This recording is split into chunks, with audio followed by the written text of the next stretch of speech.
എനിക്ക് ഇതിന്റെ ഒരു അടിവര ഇടണം. ഫ്രണ്ട്ഷിപ്പിന് മുകളിലാണെന്ന് പറഞ്ഞിട്ട് ലവേഴ്സിന്റെ പ്രവൃത്തികൾ കാണിക്കുമ്പോൾ ബന്ധം കിട്ടുന്നു. എന്തുവാ? അത് കൊള്ളാമല്ലോ. പെട്ടെന്ന് എവിടെ നിന്നുണ്ടായി ഈ കോച്ചിങ് ക്യാമ്പ്? എടാ, നിങ്ങളെ രണ്ടുപേരെയും പറ്റി ഞാൻ ചില ന്യൂസ് ഒക്കെ കേട്ടല്ലോ. Flash back. ഞാൻ അവിടെ പ്രേമിക്കാനല്ല പോണത്, ഞാൻ ഗെയിം കളിക്കാനാണ് പോകുന്നത്. കാതിൽ എന്റെ ഒരു സംഭവമല്ല. ഓക്കെ. The next day.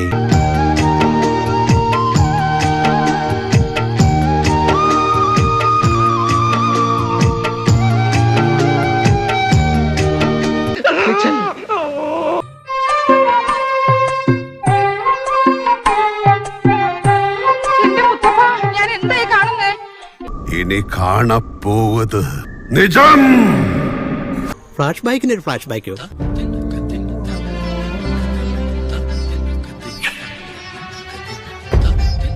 ഉമ്മ ഉമ്മ ഉമ്മ അങ്ങോട്ട്, ഉമ്മ ഉമ്മ ഉമ്മ ഇങ്ങോട്ട്. എന്താന്നടേ ഇത്?